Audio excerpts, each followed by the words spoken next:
vocês conhecerem o aparelho que compõe o setor da medicina nuclear, chamado de gama-câmara, ou câmara de cintilação. É chamado de gama-câmara pela capacidade desse aparelho de captar a radiação gama emitida pelo corpo do paciente, já que é nele que é administrado o radiofármaco. Então, o aparelho gama-câmara, se for estudá-lo, é importante que saiba que ele é dividido em 3 partes. Quais são as 3 partes? O gantry, vocês estão vendo o gantry, os detectores, aqui no caso é uma gama-câmara de 2 cabeças, ou seja, uma gama-câmara com 2 detectores, e a mesa onde o paciente fica posicionado. Saiba que essa gama-câmara, esse aparelho já foi inventado desde a década de 50 por Al Anger, e que a partir daí começou a avançar e descobrir novos radiofármacos e determinar protocolos atuais sobre cintilografias das mais diversos setores e variedades da área da medicina, né? Então, se a gente fosse falar a função de cada uma dessas partes, os detectores, que são chamados cabeças, podem coletar dados para a imagem primária, ou seja, captar a radiação emitida pelo corpo do paciente e transformar a imagem. A imagem hoje, dentro da medicina nuclear, também é uma imagem digital, igualzinho que a gente tinha comentado sobre tomografia. A gama-câmara começou com a gama-câmara de uma cabeça só, de um detector só. E hoje a gama-câmara mais atual é uma gama-câmara com 2 cabeças, com 2 detectores, porque de uma vez só você pode fazer a parte anterior e posterior do paciente, ou fazer oblíqua anterior direita, oblíqua posterior esquerda, de uma única vez, certo? É importante que você entenda que os detectores podem ficar em 2 formatos. Um formato em L, certo? Ou seja, os 2 detectores juntos assim, onde você consegue avaliar, certo? Principalmente regiões laterais, oblíquas. Ou pode ficar dessa maneira em formato H, detectores em formato H, ou seja, um de um lado, outro de outro, para fazer um anterior e um posterior, por exemplo, de uma vez só. Entenderam? Então, o formato H, o formato L é a disposição como ficam os detectores no aparelho gama-câmara. Quem suporta esses detectores é o gantry. Suporta e posiciona as cabeças próximas ao órgão a ser detectado. Quanto mais próximo ao órgão, ou seja, mais próximo ao corpo, melhor a captação e melhor a eficiência do detector na captação dessa radiação emitida pelo corpo do paciente. Além dos detectores, além do gantry, tem a mesa onde o paciente fica posicionado, né? Grande maioria das vezes decúbito dorsal, ou seja, deitado de barriga para cima. É necessário que o paciente fique quieto durante o exame para que consiga realizar imagens qualificadas para que o médico nuclear consiga laudar o exame fornecido pelo biomédico e processado pelo biomédico. O detector, se a gente fosse estudá-lo de maneira mais aprofundada, o detector é dividido em 3 partes. Dentro dele, não sei se vocês perceberam, o detector tem uma amplitude bastante considerada, espesso, porque dentro dos detectores possui o tubo fotomultiplicador, possui material cristalino, que é o cristal de cintilação, que a maioria das vezes é feito de iodeto de sódio, certo? E, além disso, tem um circuito eletrônico, onde vai passar o impulso elétrico gerado ali dentro do detector.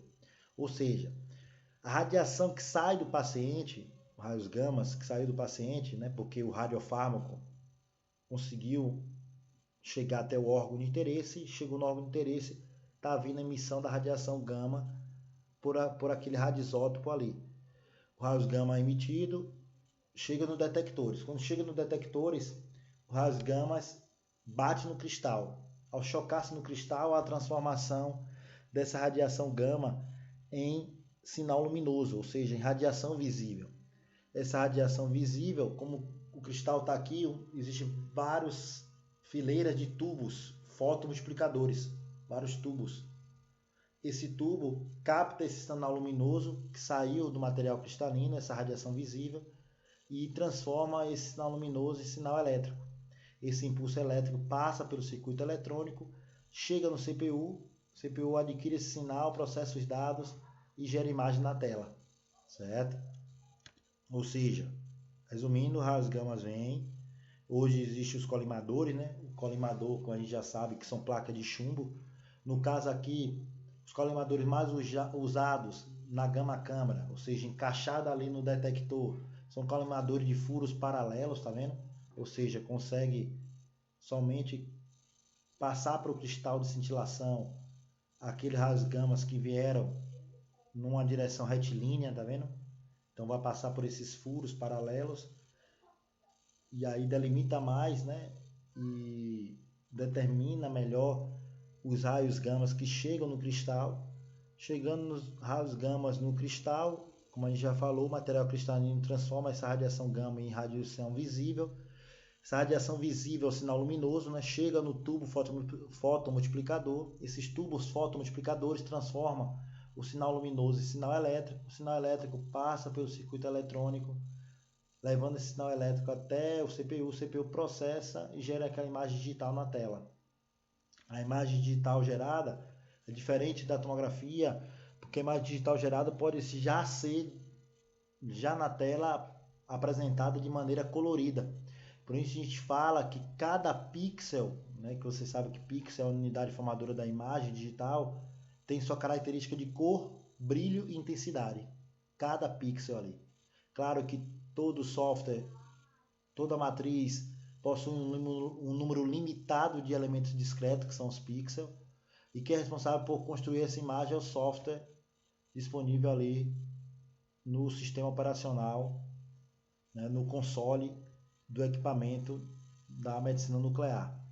A imagem digital, lembre que é fornecida em cima de uma matriz. A gente falou em matriz quando falou em tomografia. A matriz é um conjunto de linhas e colunas. A matriz usada na medicina nuclear, no setor da cintilografia, é uma matriz menor, uma matriz de 64 por 64, ou 128 por 128, ou de no máximo 256 por 256. Então, essa é a matriz mais utilizada na medicina nuclear. Lembre que a medicina nuclear, a importância não é avaliar a estrutura anatômica, e sim estudar alterações fisiológicas ou metabólicas dos órgãos. É importante que vocês entendam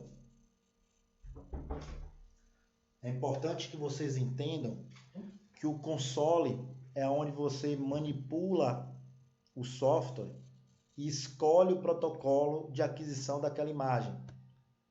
Ou seja, a escolha do protocolo é baseada na suspeita diagnóstica e na prescrição médica quando solicitou aquele exame, certo? Lembrando que hoje existe 3 modalidades diferentes de aquisição de imagem quando se fala em cintilografia, quando se fala em medicina nuclear. Existe a imagem estática, como é o caso de uma cintilografia renal estática. A gente utiliza esse fármaco aqui, o DMSA, a gente falou dele quando falou dos fármacos específicos para cada região. Então você está vendo o rim direito e esquerdo de maneira estática. Você consegue administrar o radiofármaco de maneira dinâmica, você perceber como é que está a perfusão do radiofármaco na região. É o caso da cintilografia renal dinâmica, que a gente faz com DTPA. A gente vê se está tendo, nesse caso aqui, a filtração glomerular está acontecendo de maneira correta, ou se tem uma insuficiência a nível renal. A gente consegue avaliar através dessa cintilografia dinâmica, certo? Além disso, eu consigo também, hoje, no exame mais avançado, hoje nos equipamentos atuais, já se tem disponível a modalidade SPECT. SPECT significa a modalidade de tomografia computadorizada por emissão de fóton único. Ou seja, para vocês entenderem, na estática a gente coloca o detector na região anterior do abdômen, no caso do rim, e outra na região posterior do abdômen, certo? De maneira estática. No SPECT, esse detector pode ir girando de maneira dinâmica em torno do paciente, você já programando ele, sei lá, para girar de 3 graus, vai girando em torno do paciente, de maneira, certo, progressiva. A gente consegue fazer isso, por isso chamou de SPECT, que é uma modalidade semelhante à tomografia, porque a gente consegue ficar avaliando, né, cada detector desse em 180 graus em torno do paciente. É por isso que a gente fala que é uma modalidade semelhante à tomografia computadorizada, por isso desse nome, SPECT. Mas SPECT não é tomografia computadorizada. A modalidade de aquisição é semelhante à tomografia. Mas lembrar que SPECT é um avanço da medicina nuclear. É um avanço da medicina nuclear, como a gente está mostrando aqui para vocês. Ó. Então, SPECT é tomografia computadorizada por emissão de fóton único. Isso é a explicação da abreviação SPECT. Mas lembrando que a modalidade de aquisição é parecida com a tomografia, mas lembre que é um avanço da medicina nuclear. O SPECT, como eu falei para vocês, ó, o detector vai girando em torno do paciente até completar toda a avaliação de 180 graus em volta do paciente. Aqui é um detector, se tiver outro detector, o detector vai aqui na região posterior do paciente e avalia também. Então 180 graus aqui, um detector, 180 graus outro detector aqui embaixo. Certo? Isso é o chamado SPECT. Hoje ninguém mais fala cintilografia cerebral. Hoje a gente já fala SPECT cerebral. Hoje a maioria da cintilografia de perfusão do miocárdio, como vocês estão vendo aqui, ó, é também na modalidade SPECT. Vocês podem ver aqui, ó, de maneira bem breve, aqui é um eixo curto, um corte em eixo curto, ou seja, um eixo transversal. Aqui é um eixo longitudinal vertical e aqui é o eixo longitudinal horizontal, como fossem cortes tomográficos que o SPECT nos permite fazer, certo? Que nas cintilografias convencionais isso não era possível. Hoje a gente consegue fazer com maior precisão. Isso também pode acontecer a nível de SPECT cerebral. No SPECT cerebral a gente consegue avaliar o plano, né, axial, o plano coronal e o plano sagital. Quando a gente fala em SPECT cerebral, a gente já consegue fazer também diferentes planos, utilizando essa modalidade. Mas, de fato, o avanço maior da medicina nuclear perpassa pelo PET, o PET scan. O PET scan hoje está muito voltado para o estudo, o estadiamento a nível oncológico, ou seja, pacientes com algum tumor, e na avaliação da eficácia terapêutica, ou na avaliação do grau de extensão do tumor, se há presença ou não de metástase, se há ou não alteração funcional daquele tecido, a gente pode fazer o PET scan. O médico prescreve o exame PET scan, que nada mais é do que uma modalidade relacionada à tomografia por emissão de pósitron. Lembrando, o pósitron é o beta positivo. É diferente da gama-câmara tradicional, que captava a radiação gama. O PET scan tem a capacidade de captar beta positivo. E beta positivo é chamado pósitron, e o pósitron só é emitido por radioisótopos artificiais. Então, existe radioisótopos diferentes daquele que a gente falou. A gente estava falando de medicina nuclear tradicional, a gente falou em tecnécio. Lembra no vídeo parte 1? A gente ia falar de tecnécio como principal radioisótopo, né?